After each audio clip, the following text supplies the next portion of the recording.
We're going to be talking about BonVision, which is an open source software to create and control visual environments. And it's been a great collaboration between Gonzalo and NeuroGares and Sam Solomon in my lab. So I thought I'd start off by just giving a little bit of background. Sam, please feel free to step in whenever.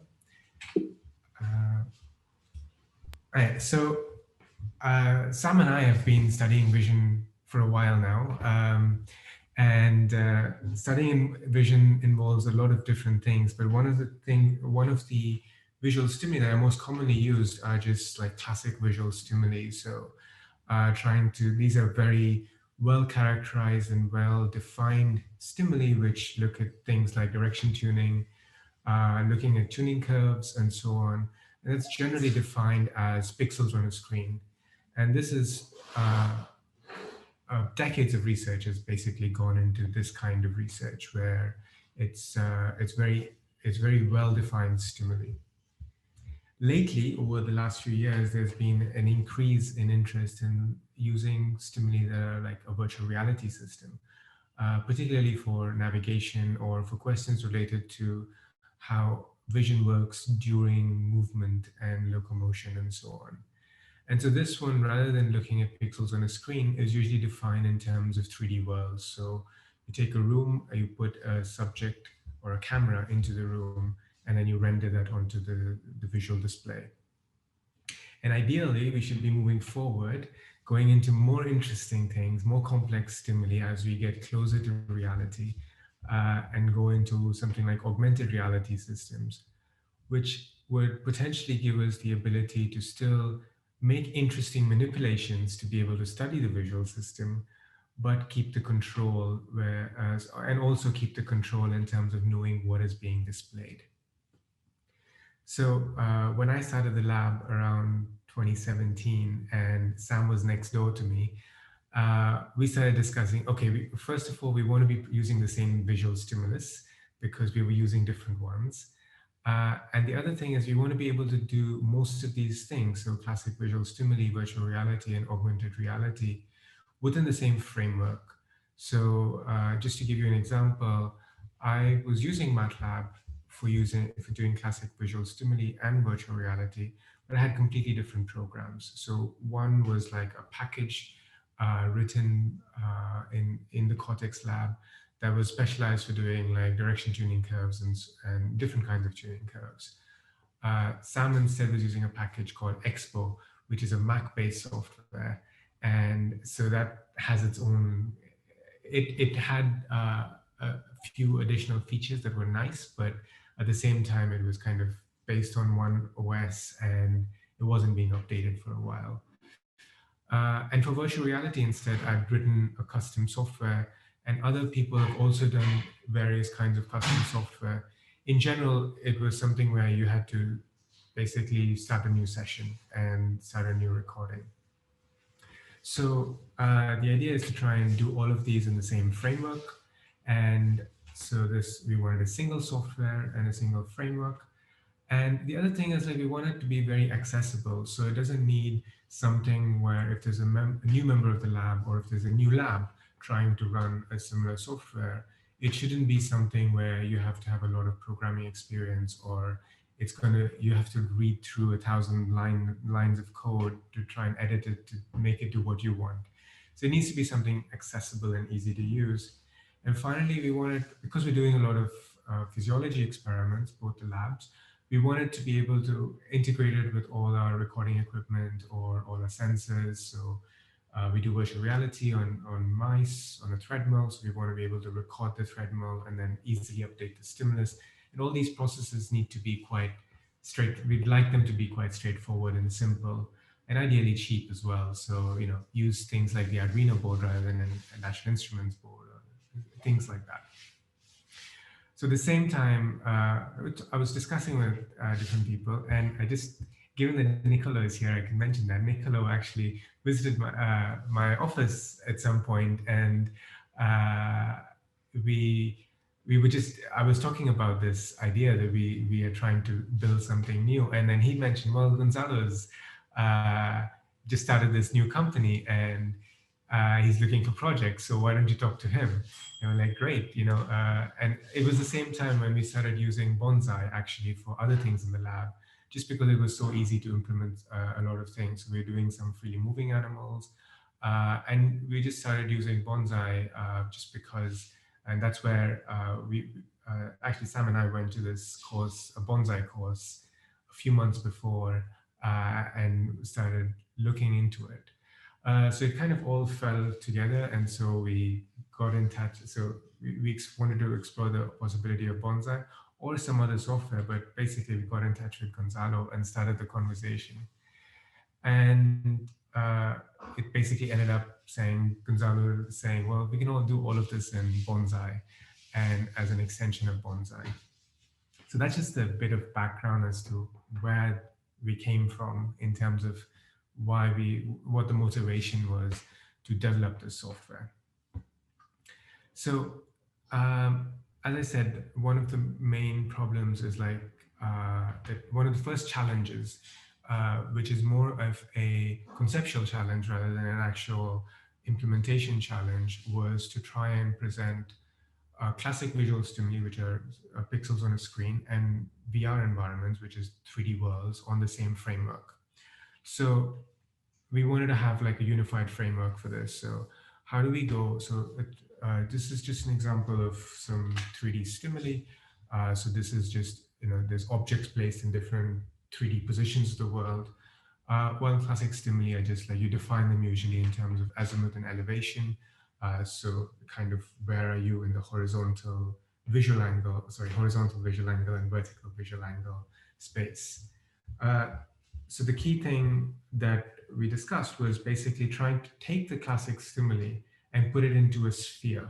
So this is kind of a unit sphere that surrounds the subject. So the subject would be here in the center. And now rather than, and we define everything in visual angle. So any visual stimuli, we take it and render it onto this unit sphere that is surrounding the subject. And given this, that was kind of the first step. I must say that it does have its slight issues, which are issues faced by cartographers and mathematicians over time, which is like, how do you deal with the poles? So going from, so you still have, so we go into kind of longitude and latitude coordinate frames, and we use kind of the classic globe map representation framework, which is the Mercator projection map. But it does have a slight issue, which is like if you look up everything, all the longitudes converge onto one point. But that's a technicality that we were willing to go with. And I guess the trick is, if you do really want to use the top, you turn the sphere around so you don't have the pole in your stimulus space. Anyway, so the first challenge was bringing them into the common framework, and this is the strategy we went with to bring them into the common framework.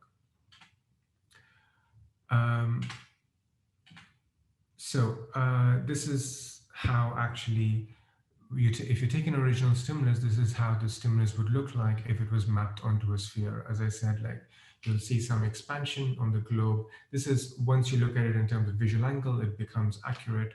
But if you just look at it from the front, this is how it would look. And now once we've got it come into this 3D framework, visual displays or monitors or screens, they become windows into this 3D world.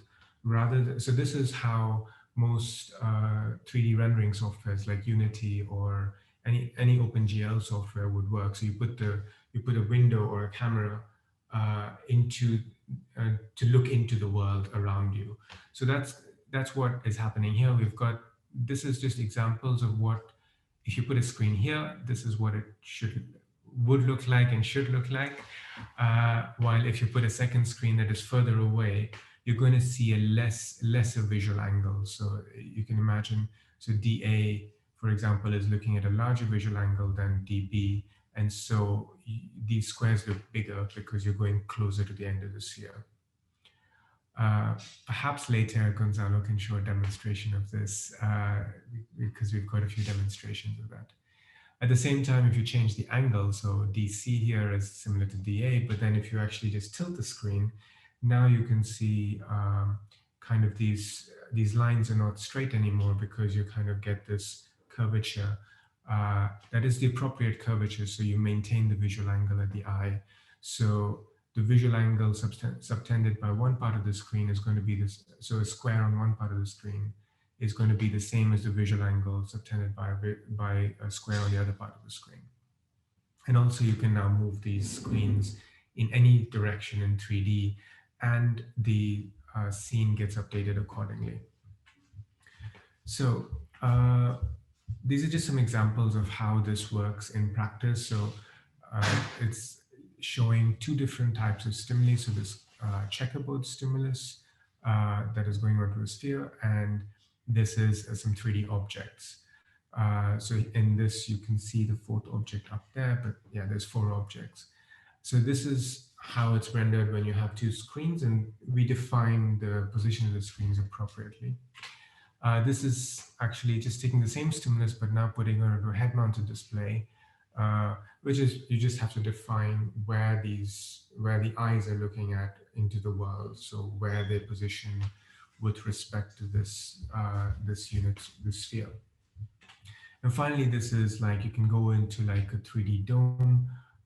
This needs an additional step of like doing the appropriate mapping onto the dome, but basically it is something that is possible. So the checkerboard here will have the same visual angle across the different parts of the dome, and the same thing with these. They're basically at the eye. So these at least the last 2, the first and the last are for mice. The angle subtended by the objects, so each of these objects at the eye will be exactly the same, and that's kind of what we were aiming for.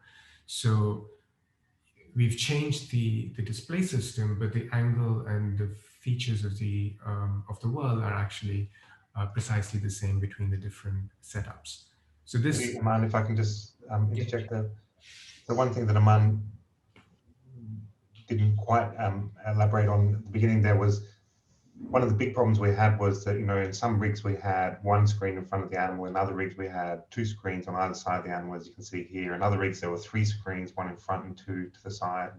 Other rigs there were domes and stuff like that. And every time we wanted to move an experiment or reproduce an experiment, a visual experiment from one rig to another, we'd have to just recalculate everything because, the screens would be at different angles to the animals, etc.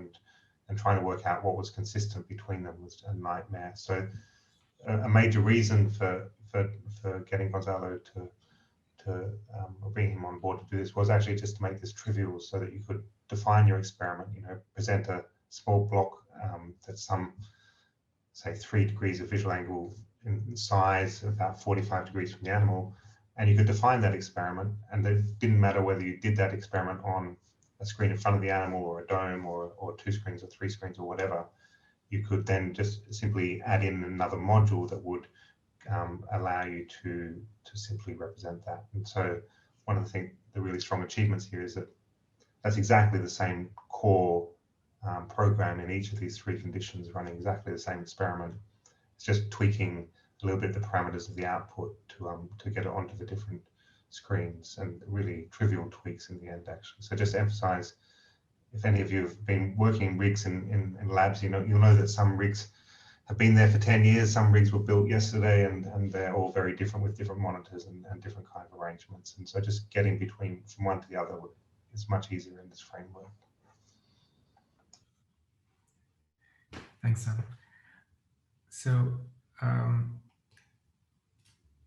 yeah, so this is, so I think I took out the slide, but basically if you, as Sam mentioned, if you look at the structure of the workflow in BonVision, which you'll go through in the tutorial probably, it's basically the visual display comes right at the end. So you can actually just have an object that for the corresponding rig, and then only change that on every visual program you have, rather than having to go through and change like specific things across different programs.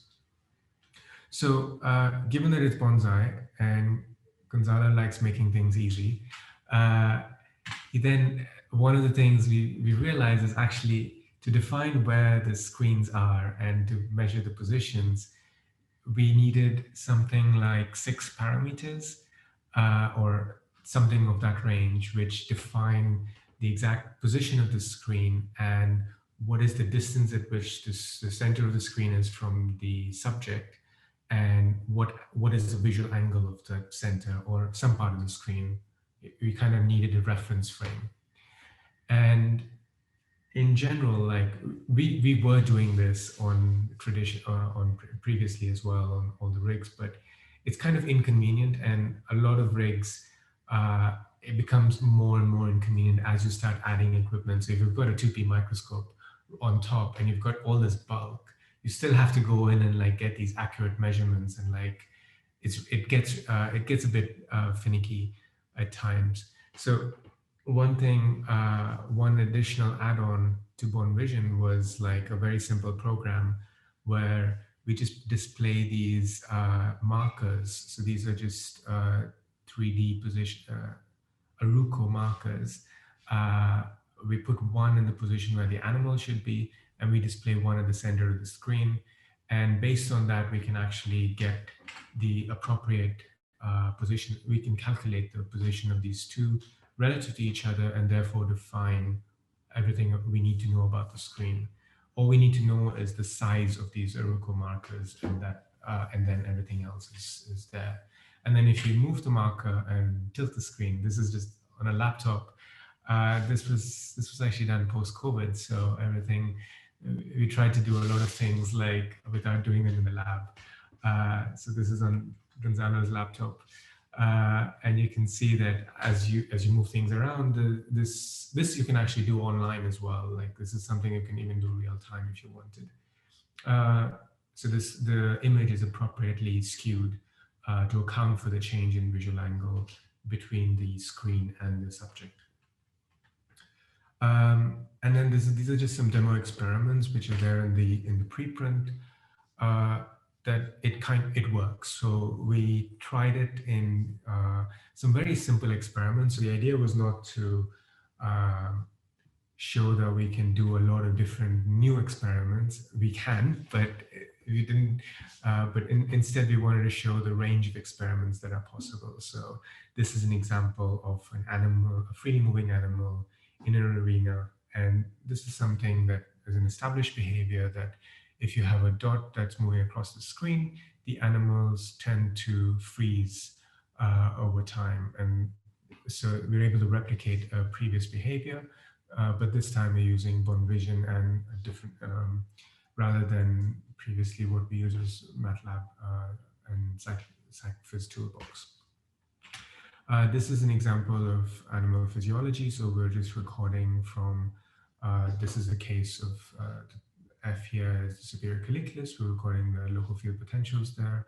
And this is in the primary visual cortex. You're recording spiking activity and just presenting this sparse noise pattern, which was up to 5 squares were either black or white, presented in 15 degrees of visual angle, and presented for 100 milliseconds, off for 100 milliseconds, and then another set of randomly chosen 5 show up. And basically this, what you see below is a map of the receptor field of the neurons that we were recording from, or the local field, the local region when we're looking at the local field potential. So this is a bit sensitive to timing artifacts. So if we got the time wrong, because it's randomly presented, everything would end up flat. So this is something that shows that from the visual display to the recording, we're able to sync everything up accordingly, appropriately. And so we're able to recover these receptor field maps. This is an example of something slightly more interesting, which is a mouse in a virtual reality. In this case, it's just a simple platform. So it's just a platform that the mouse is running over. And at the end of the platform, the screen turns gray, and then the animal is transported back to the start of the corridor, and then it just kind of does these laps.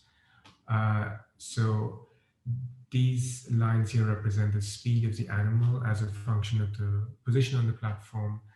And as the animals get more familiar with it and acclimatize to the environment, they do run faster.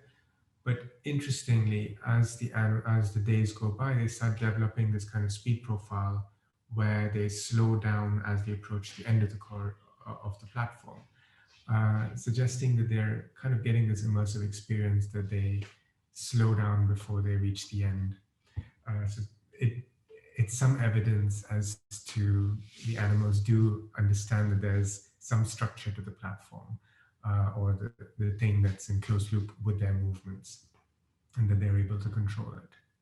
And finally, this is just a very simple psychophysics experiment just to test if it's good enough for human 3D render perception. So this is an example where you have two objects that two boxes that are of either the same size or varying size, but they're placed at different depths. And so so you could have a bigger object in the back having the same retinal image size as a smaller object in front. So if you want to say if which object is bigger, you have to go beyond just retinal size, and you have to actually look at like what is the actual, you have to estimate the size based on depth. And people are very good at this, but you do need the additional component of like the 3D aspect of it. You need to be able to do uh, have a binocular experience of this to be able to perform this task. So if you did this with one eye closed, you wouldn't be able to do this task. So it's just to show that it is effective, and people were able to discriminate um, size based on depth at which the objects were. Uh, and finally, one of the key advantages over a lot of other stimuli is given that we've got the visuals, um, the visual display as we mentioned before, that the visual display is kind of independent, so we can actually define the position of the visual display on the fly or online in real time. So in this case, it's just this is a case where we were just using Bonsai's in-house video tracking software to track this red cup that I'm holding and updating the position of the screen with respect to the red cup. Uh, and the red cup was just because that was a feature that was easily detectable using the classic simple visual processing things that workflows that were available in Bonsai. But basically, you're able to update things in real time and update the scene. So this was just three objects placed in the world, and the observer is basically, you can look at it from different positions rather than just having a static image. And the idea is then to be able to create more interesting stimuli like augmented reality environments. And this is just an illustration of why this might be there. So let's say you had a tree outside of a room, and uh, if you were in the UK, this could be like a Victorian house where you have this kind of a window. And if you're if you're looking at the tree from close to the window, the tree would actually be quite small in your visual field. But then if you move away from the window and you're looking at it from the end of the room, it's going to look much bigger. Sam, you want to say something? Yeah, just to clarify there, it's the slight differences there. When you're closer to the tree, it's going to be a larger portion of your visual field, and when you're further away from the tree, if the tree stays the same size, it will be a smaller portion of your visual field. But because there's this intervening screen on which you have to render, the kind of logic of that kind of depends on your position relative to the screen as well as the tree. And so being able to actually render the size of the tree correctly on the screen depends on being able to know whereabouts the observer is with respect to the screen and with respect to the object in the external world that you're trying to represent on that screen. So that's just so when you have a freely moving observer like a mouse wandering around a box, you have to take into account both these variables, and that's why it's quite trivial in this framework to sort out, but not trivial necessarily in other frameworks. Uh, one other thing that we had we were thinking about is it's actually not dependent on the viewpoint. So where you're looking at, it's only dependent on the position or the center of the observer. And so you can try this out just looking out of a window. If you have one close to you, you can move away and closer to it and see how does the image of a certain object change on the window. Although, as Sam mentioned, actually on your eye, it would be different. But it's like, how does it look with respect to the edges of the window? Uh, but then if you look away from the window, the things are actually going to be the same size, but actually not looking at it. So that's kind of the concept of like, it's not viewpoint dependent, it's actually just position dependent. Okay, so based on this, we can now create, so in this case, the scene depends on the animal's position or viewpoint. And based on this, we can now create an augmented reality environment. And because we want to do this online and in real time, we want to be able to have a good tracking of the animal. And we can't give them all red cups to carry around, so we need to be able to do something a bit cleverer. And so in this case, we use Deep Lab Cut to try and update the position of the animal to understand where the animal is in the environment. And based on that, we can update the scene that's presented on the different screens. So this is kind of the simulation that I'm going to show you on the next slide. We had this scene, which is just an open field with some features in there, some trees. And this is a video from Bruno in Champagne, where Bruno is actually here. Actually, you can see some of the TAs. Oh, right. Yeah. And as the and he had trained this, he had trained Bonsai. He had trained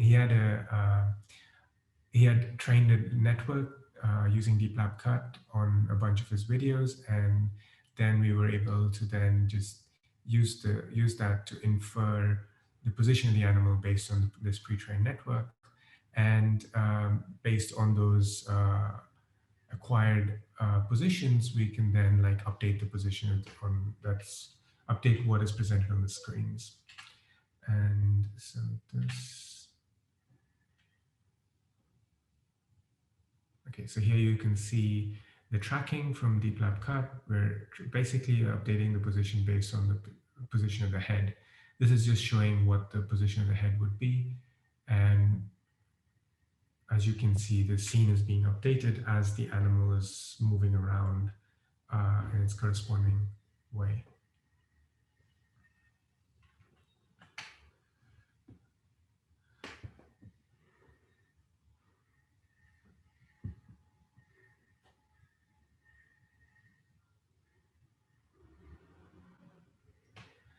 So we were quite fortunate in the sense, like this happened like the point where BonVision was ready to like try this out was exactly the point when Gonzalo had just done a hackathon with the Deep Lab Cut guys to actually like have Bonsai running Deep Lab Cut for the inference.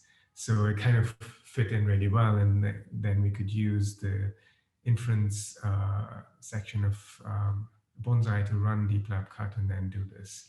So this was done at 40 Hertz refresh with a better graphics card and maybe a different network. We should be able to go even faster. So as real as the graphics or as the hardware allows, time position dependent rendering is what we're able to achieve right now.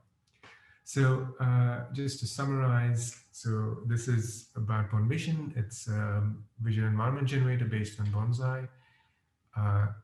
Some of the main features were that we're able to present 2D and 3D stimuli with equal ease. We're able to have precise control over what is being presented, even when the observer is moving. And it can be used for augmented or the kind of augmented reality that we just defined before, virtual reality or 2D stimuli. And one of the features that was a nice advance, which we didn't necessarily like aim for to begin with, but it definitely has become like one of the key features, which is something that's easy to replicate across different rigs, and in fact even between labs if you wanted. And it's naturally closed loop because it's based on Bonsai, and so we're able to integrate a lot of IO things to it quite easily. And you guys are going to learn all about the rest of the stuff in the course. So thank you very much. I think that's about it from us. Yeah.